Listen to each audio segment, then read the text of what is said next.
Un policier a découvert un stimulateur cardiaque alors qu'il mangeait du porc. À vue de ce spectacle, le couple assis en face de lui s'est immédiatement mis en état de nervosité. Ils ont expliqué que ce porc devait avoir reçu un stimulateur cardiaque parce qu'il souffrait de maladie cardiaque. Le policier, venu rendre visite, a senti que les choses n'étaient pas aussi simples et après avoir mené une enquête, il a enfin révélé le terrible secret de ce couple. Monsieur et Madame Thomas gèrent une boucherie, mais ces dernières années, de plus en plus de gens adoptent un régime végétarien, ce qui a fait chuter leur activité. De plus, un groupe de végétaliens venait souvent créer des troubles dans leurs magasins, tous masqués, si bien que la police n'arrivait pas à les attraper. Cette fois-ci, en colère, Thomas n'a plus pu supporter. Il est sorti du magasin et a assommé le dernier d'entre eux au sol. Il a arraché de toutes ses forces le masque de l'homme et a vu son visage. Mais avant d'avoir le temps de faire quoi que ce soit d'autre, il a été assommé par les complices qui étaient revenus pour aider leurs camarades. Leur situation, déjà précaire à cause du mauvais fonctionnement de la boucherie, est devenue encore plus difficile. La femme en avait marre de cette vie. Ils se disputaient constamment à ce sujet et étaient même au bord du divorce. Un jour, sur le chemin du retour à la maison, Thomas a soudain repéré le garçon qui avait saccagé son magasin. Consumé par la colère, il n'a pas hésité à mettre la voiture en marche arrière et à appuyer violemment sur l'accélérateur. Après être descendu de sa voiture, il a vu le cadavre gisant au sol, immobile. Thomas est revenu à lui en un instant. Il n'avait eu qu'un coup de colère et voulait juste donner une leçon au garçon. Il n'avait pas imaginé qu'il lui ferait la mort. La femme a voulu appeler la police, mais Thomas a dit qu'il ne voulait pas passer le reste de sa vie en prison. Après un moment de calme, une idée lui est soudain venue, inspirée par les émissions de documentaires sur les crimes qu'il regardait habituellement. Il a donc décidé d'imiter la méthode vue dans ces émissions, démembrer le cadavre et jeter les morceaux petit à petit. Après avoir convaincu sa femme, il a agi immédiatement. Il a pris un couteau en surmontant sa peur, et après un instant d'hésitation, il a frappé. Pendant la manipulation, un morceau de viande est tombé par terre et a été avalé d'une traite par un chien qui se trouvait à côté. Avant que Thomas ait le temps de réagir, le chien le regardait avec des yeux suppliants, comme s'il voulait encore manger. Une idée est alors venue à Thomas. Pourquoi ne pas détailler la viande pour en faire du jambon à donner au chien et ne jeter que les os? Le risque serait bien moindre ainsi. Cette nuit-là, Thomas n'est rentré chez lui qu'en pleine nuit. Le lendemain matin, épuisé, il n'arrivait pas à ouvrir les yeux et a donc demandé à sa femme d'aller ouvrir le magasin en premier.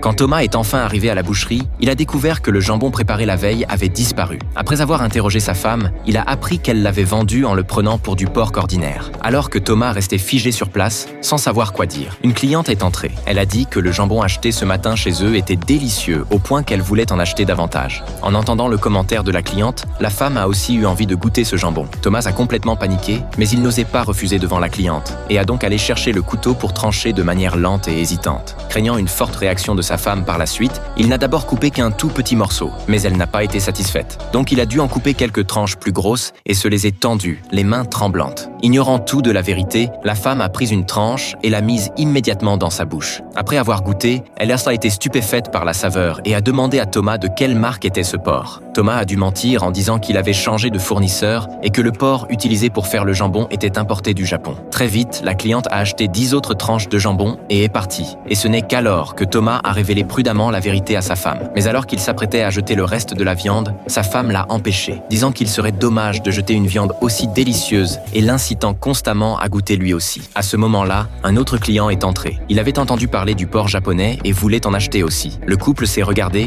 et sous la poussée de la femme, ils ont effectué une nouvelle vente. La nouvelle s'est répandue, de plus en plus de gens sont venus acheter ce porc dans la boucherie et le chiffre d'affaires a connu une forte hausse. Juste à ce moment-là, un policier est entré et le couple a eu une terrible frayeur. Heureusement, il n'était là que pour acheter du porc japonais et Thomas n'osait bien sûr pas refuser. Ainsi, en moins de demi-journée, toute la viande a été vendue. Thomas a gardé exprès un petit morceau. Il voulait aussi savoir à quel point elle était bonne. Le couple a immédiatement réalisé que quelque chose d'aussi délicieux se vendrait sans problème, même s'ils augmentèrent les prix. Une chance de gagner de l'argent était là, sous leurs yeux, mais il n'y avait plus de viande. Sous la tentation de l'argent, le couple a finalement pris une décision cruelle. Le lendemain, ils sont allés dans un restaurant végétarien, prêts à y chercher leur prochain cible. Mais après avoir passé toute la journée à faire des efforts, Thomas trouvait constamment des excuses pour repousser l'action. Il a dit que ce serveur était trop maigre, car le bon porc doit être un mélange de viande maigre et de graisse. Quand sa femme a pointé un homme gros, Thomas a répondu que ce dernier passait tout son temps sur son téléphone portable et n'avait pas adressé une seule parole à sa femme, qu'un homme dont le mariage était malheureux ne pouvait pas avoir une bonne viande. La femme a réalisé qu'il n'osait plus agir. Sous ses moqueries, ils se sont violemment disputés et Thomas est parti en colère, seul. Après son départ, un serveur du restaurant a profité de la occasion pour aller parler à la femme. femme. L'homme a fait de son mieux pour la flatter, et ils ont bien conversé. Après le repas, l'homme l'a ramenée chez elle sur sa moto. Et pendant la conversation, la femme a appris par hasard que cet homme était aussi un végétalien. C'est alors qu'une audacieuse idée est venue à elle. Après l'avoir séduit, l'homme, excité, a suivi la femme chez elle. Il croyait vivre une aventure amoureuse ce soir-là, sans savoir qu'il était devenu une proie.